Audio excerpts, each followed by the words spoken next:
Hey guys, this is Camfrey15 and I'm back at it with another video for you guys, and The Flash is back. So, man, this has been one of the shows I've been anticipating on having a good start to the back half of the season, and man, what an episode tonight, because this episode was a really good episode tonight. So anyways, we're here after this is the Flash's first episode after Crisis on Infinite Earths. So here we go. So this is Flash episode or Flash season 6, episode 10. I don't have the title, but whatever. It is what it is. But anyways, this episode was kind of really an Iris-centered episode, and not a lot of people like Iris, but you gotta say this was a really good episode, and you can't deny that. So, anyways, if this is your first time to your Flash reviews, I'm gonna run down the episode and give my thoughts throughout certain plot points and my where the show could be going. Anyways, the episode starts off with a new Jitters, are like a remodeled Jitters called the CC Jitters. So essentially, this Jitters is eventually being robbed, and then all of a sudden, the Flash comes in and saves the day. And then we get a brand new like intro slash opening title screen to the Flash this year, and my goodness, this looked great. If you did not see that opening, oh my goodness, that was amazing. I love the intro to the Flash, even the ending, the outro to the Flash episode 2, because my goodness, that looked beautiful. So it looks like the Flash is stepping up their game. Anyways, it cuts to Star Labs, and Cisco's talking to Killer Frost about how many different threats there are, because now the fact that there's only one Earth, so many different threats are back. All the threats that they had taken care of are now brought back. There's twice as many metas and stuff like that. And essentially, Killer Frost is like, look, we'll catch these guys, we'll beat them. Same old story. This later ties into Cisco's whole, like his whole thing this episode, especially when it involves Nash Wells. Um, anyways, Iris, it cuts to Iris, I think the apartment where her and Barry are talking. And Iris actually had written in the paper that Flash had had survived the crisis. And then Diggle makes a special cameo in this. And now, this is one thing we don't know. Now, he does mention the fact that he is moving to Metropolis. The one thing we don't know is, because if you remember from Arrow episode 10, and I know I did not do a review on that, I'm just going to review, when all this other CW TV shows are done, I'm going to give my review on Arrow season 8. But if you watch the Arrow ending, Arrow episode 10's ending, this past week, people were speculating. I know some people were speculating. Now, is this John Diggle before he got the Green Lantern ring at the end of Arrow episode 10, or does this take place after he gets the ring? After he gets the ring, I think it could. Now, depending where this goes, it possibly could be maybe before he gets his Green Lantern ring. I don't know if he would get it after. He didn't mention it to Barry like, hey, I saw this thing flew down. What do you think this could be? So I'm guessing either he's keeping it a secret right now, or he doesn't have the green ring yet. But anyways, he drops off basically essentially the first mask that Barry made for Oliver, back when Barry was first introduced into the Arrowverse. And Barry thinks, and this thing is kind of like the little mini side plot of the episode, and I'm just gonna get this over with. Essentially, Barry feels like there's something left behind, on the mask, and eventually they track it, and it has signs of Mirakuru on it. Essentially, they go to Leon Yu, and they go to basically a cell place where the Mirakuru is supposedly being held. Barry opens up the box, and there's no Mirakuru in it. and Barry's like going crazy and stuff. He's like, we gotta stop him. We can't have another Deathstroke, appear, another army and stuff like that. And Diggle kind of calms him down. Or before that, there's this one instant where Barry like slams his hand on something, and his hand starts lightening up, and he looks at it like, what the hell is going on?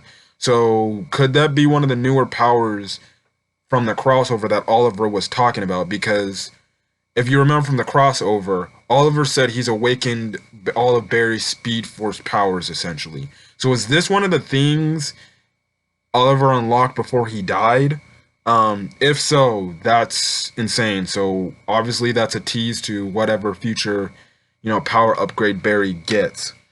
But anyways, that kind of wraps up, and Diggle basically tells Barry, look, essentially Diggle was telling him, look, you want to enjoy as much as time you can have being a hero and being you. Like he said it's don't finish like the race, or essentially he was like, don't finish the race all too fast. Just go on your journey and just stretch out this long marathon. But there was a nice little thing. It was cool to see Diggle in this episode, so it kind of confirms the fact that, you might see Diggle appear every now and then in maybe some other CW TV shows. He is going to Metropolis, and there is a Superman TV show that's going to be happening. So will John Diggle appear in the Superman TV show as well as the others? Yes, obviously they're probably going to have to pay the actor like a lot of money to bring him on, but hey, it was cool to see, Diggle this episode. Anyways, even now, cutting way back to that when Barry first got the mask, Iris got an anonymous text, saying like, meet me here and stuff like that. And essentially, the dude, she runs into this guy that works for McCullough Industries, and essentially said the guy we saw earlier this last season who died, essentially stole like an infrared rifle, and essentially this rifle was later, given to a group by the name of Black Hole. So essentially, and also Iris cannot like record anything because things are going crazy, and it cuts to the assassin in this week's episode and the main villain in this week's episode. And essentially there's a phone text message that I don't know if it was after Iris met the I forgot if it was after Iris met the oh, actually it was actually before I get to that. But anyways, Iris goes to McCullough Industries and talks to the CEO, Carver. I forgot his first name. I think his name was like Jeff Carver or something like that. She was talking to Mr. Carver, and basically was trying to essentially get the word out and try to get the story out on the fact that there's like some shady things going on in your industry, admit that someone stole something. Now, Mr. Carver admitted to saying that Obsidian Tech, which is from Supergirl, the big company Miss Rojas runs from Supergirl, basically came in and stole the rifle, only to, I forgot what they said, but yeah, and essentially, Iris was like, look, you may say all this stuff, but I'm gonna continue running this story and stuff like that. Now the thing is, Cecile was in an episode before she went to the McCullough Industries, and basically, Cecile was like, I don't know if you should run this story, Iris, because you could be sued for defamation on, a false report on this company. So yeah, we later do find out when she does get back to the Citizen, her building, her paper building, and eventually they look at the news and they see that McCullough Industries is suing the Citizen because of really defamation and stuff like that. And like I said earlier, the Black Hole assassin, who was the main villain in this week's episode, essentially got a message or a text from an anonymous figure, to target Iris, obviously to kill her because she's reporting on this story, and the Black Hole Group want to keep this, little thing, how might I say, contained and secretive. Anyways, we come back from the break, and we come back from the break. It goes back to Iris's building, and the assassin is shooting from a building top with the rifle and tries to shoot Iris and the others. Eventually, luckily, thanks to Cecile, she tells them to all get down. And Iris is gonna meet up, I think, with the same dude she met up earlier with the episode, while Camilla, Cecile, and Allegra all went to Star Labs.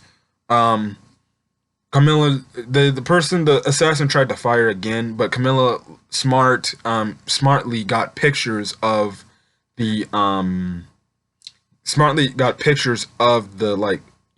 shot area. Now, Joe does later appear in this episode saying that there was really no evidence we can prove off of, but technically you have evidence, and I'll talk more about that when I get to that part in the episode. But yeah, so anyways, Iris does meet up with that person again, and that person gets shot and dies.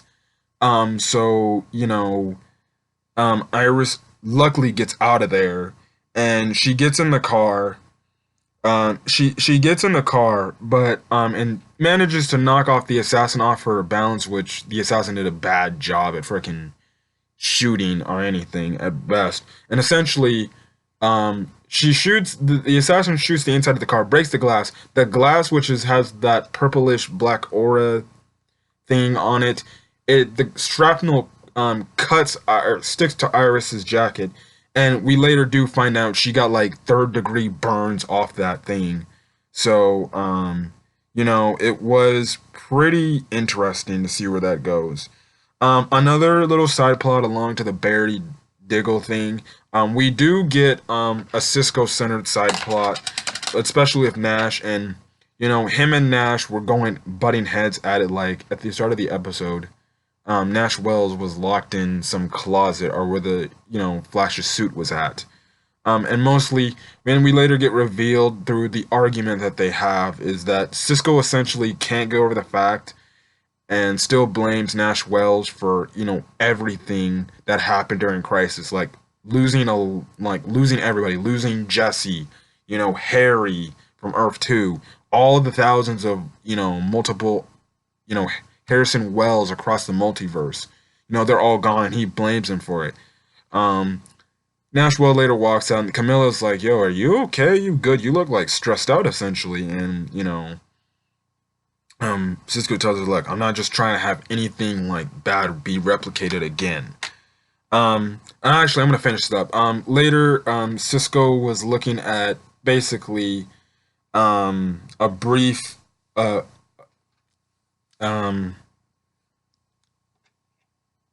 brief message from Harry, and Caitlin walked in, and basically Harry was looking to get his smart/memories back and going back to being the old Harry he was. Sadly, Harry is dead because the crisis on Infinite Earths and stuff like that. And essentially, Caitlin tells Cisco like, look, are you like missing having your powers and being vibe again? And Cisco's like, why would I? But then he later goes back and is like, I don't know.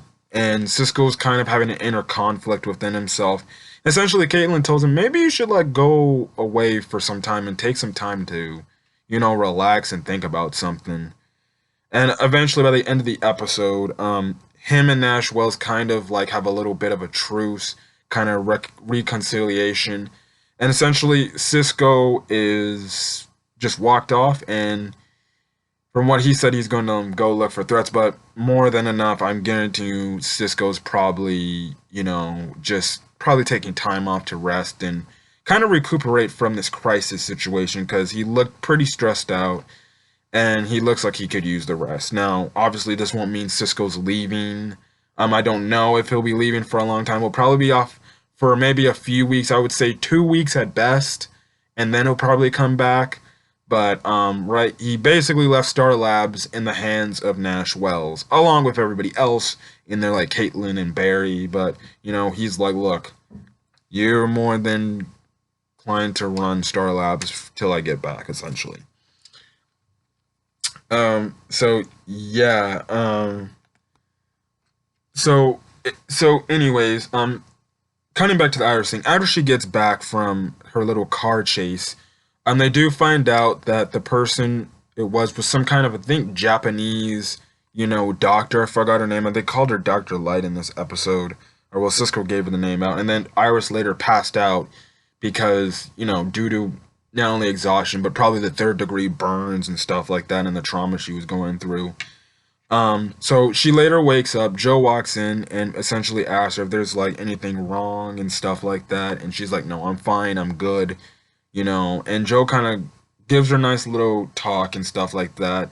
And really the talk was about like, look, you don't need to like get this thing done in like one day. Try to, solve this case in one day. Joe was comparing his whole thing about Barry when it came to Crisis. He was like, I was only thinking about how many days I had left with Crisis, and guess what? Barry's still here now. Now I can go back to living the life I used to be. Essentially, he was telling Iris to, slow it down. Like, take your time with this. You don't need to be in a rush to solve this case. And all the other past incidents we've had, it never took one day where we solved this one thing. We caught the bad guy, and boom, boom, boom. It was said and done. And also, even he mentions to Iris, like, look, we checked the area. There's no evidence of anybody attacking the place. Even all we know is that there's just essentially kind of holes in the wall. And this is what I was saying. I was like, well, Camilla took pictures of the shot. So can't Camilla, like, give you her camera to show you, to have some proof, some evidence that you guys were attacked? Don't know why they didn't do that, or why. I don't know if Iris mentioned that in their discussion. I don't know why they just didn't tell Camilla, yo, give Joe the camera so he can see it and be like, okay, there's something here. There can be some suspicions going on. Now, that later cleared itself up when essentially Iris had a plan, and the plan was there was a holographic Iris. The assassin was actually up in Joe's house and essentially tried to kill Iris. It looked like Iris got shot, but she showed it, and she's like, oh, too bad. Essentially, we find out it was a hologram. Joe has her with Killer Frost, the assassin, dead to right, and he's like, try stuff like that. Now, later, it cuts back to Iris going back to McAuliffe Industries, and essentially, she runs into the CEO again, Mr. Carver, and essentially they have another talk, and then Iris essentially, tells Mr. Carver, like, no, you're essentially the head of the Black Hole group, and you're the one who's setting up people, and whenever people find out your little operation, you go off them with your little assassin and kill them off, and leave no traces at all, so, it can't lead back to you. And basically, it was later confirmed that this dude is the head of the operation. He's just using, his industry, to essentially gain power, essentially, in a quiet type of thing. So he calls off. He basically also says, like, what are you gonna do when your family and your loved ones get hurt? And essentially, Iris tells him to like call off the attack. And he does. Now, interesting tidbit, Killer Frost does get shot with the black hole gun, and I think she freezes the bullet to prevent herself from like literally disintegrating into nothingness. She pulls out the bullet, and yeah, so far, it's looking like, those bullets somewhat don't hurt Killer Frost, so she can take a bullet. And the assassin later pointed out, he was like, next time I shoot, I'm going to make sure to shoot you in the head. Funny story. Like, I think that was also, you can kind of put it as a little hint to, Avengers Infinity War, as when, Thanos told Thor, you should have went for the head. And then he snapped his finger. But I just, actually thinking about it now, it's like, well, dang, that's a total Avengers, you know, Infinity War reference of, Assassin saying, next time I'm going to shoot at the head. So yeah, essentially, you know, Iris wins this go around, and McCullough Industries pull back on the lawsuit and the suing of the citizen. So for now, the Black Hole Group is giving in to Iris. Another good point, another quick point, I gotta say, is actually this is after Cisco leaves. When Cisco leaves, Nash pulls up his phone, and on the phone, there is a picture. I forgot if it was his phone or just a picture, but there was a picture of him and what it looks to be like a doppelganger of Allegra. So it's looking like we could be getting a potential Nash Wells Allegra shipping going on. Um, because that was pretty interesting from where that was going. And even earlier in the episode, when he showed up after they got away from the assassin earlier in the episode, he did go up to Allegra and he was all worried about her. He was like, "Hey, are you okay?" Stuff like that. And it's like, well, now it makes sense why he was so worried about her. He that which means Allegra on his Earth must have been his girlfriend or wife. So yeah, so we could be getting a possible Nash Wells and Allegra shipping moments and stuff like that. So yeah.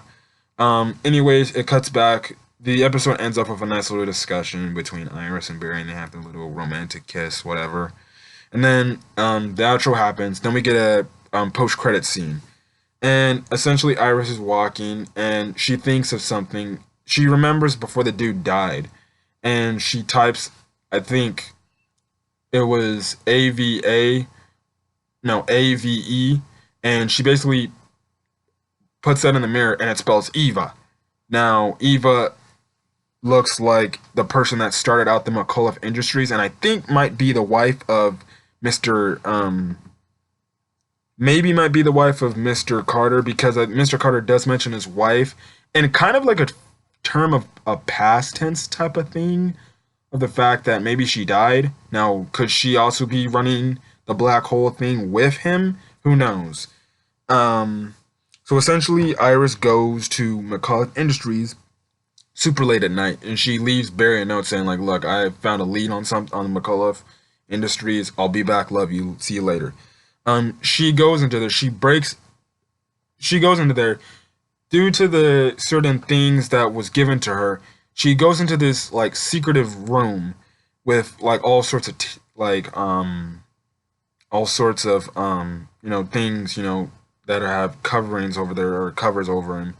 She pulls down. At first, I thought it was like some kind of like at first, I thought the things covered were like, oh crap, what are they like?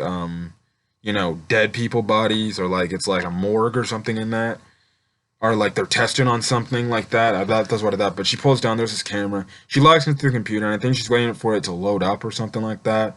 She goes over to this. She pulls down another tarp of this, which is this huge mirror. All of a sudden, she just turns. She looks at the computer, turns around. She looks like she's gonna walk over to the computer. Then these hands out of the mirror come out and take her into the mirror, and then that's when it ends off. So whatever happens to Iris, we don't know. So yeah, and in the next episode preview from what we got, also, click off now. And actually, click off now if you don't want to hear what's going on next episode. But for the people who are clicking off now, so you don't want to hear my thoughts on potential next episode, the episode was really good. I liked it. It was an Iris-centered episode, and it was really good. A great way to start off the back half season of The Flash. I am kind of shocked that they kind of revealed that Mr. Carter, or Carver, is really the big bad, or what it's looking like he's the big bad, or he's running the whole black hole operation thing. It is kind of shocking that they kind of revealed that in the first episode. I thought they would like at least drag it out, maybe, you know, by episode 13, maybe 12. I don't know, but hey, if you want to establish the bad guy, go right ahead. So yeah, and it's looking like next episode. Also, this is where you guys can click off if you want to hear my next episode preview thoughts. But it's looking like next episode, Iris is having some kind of attitude change now. Maybe now they did mention earlier in this tonight's episode from the aspect of, you know, whenever they were working with the black hole people, their personalities changed. So it looks like Iris is getting very aggressive towards Barry, and Barry's like, "Whoa, are you all right?" and stuff like that. So it's gonna be interesting, and it's crazy because most of the episode preview consisted on what was going to be the trailer of this season when it came back. So it's gonna be interesting to see what they do. Now, Barry knows nothing about what's going on. Iris did not tell anything about. To my knowledge, Iris did not tell anything, Barry anything. So it's gonna be an interesting episode for next week, and I can't wait. Other than that, I'm gonna get out of here. So if you like this video, leave a like. If you want to hit that subscribe button to get more Flash content and more CW content, which is Supergirl, hit that subscribe button and you'll get more CW content. Also, leave in the comment section what were your thoughts on tonight's episode, and what did you think of that freaking ending? My goodness. Other than that, this has been Camfrey15. I'm gonna get out of here. I'll see you guys on the next episode. You guys have a good night.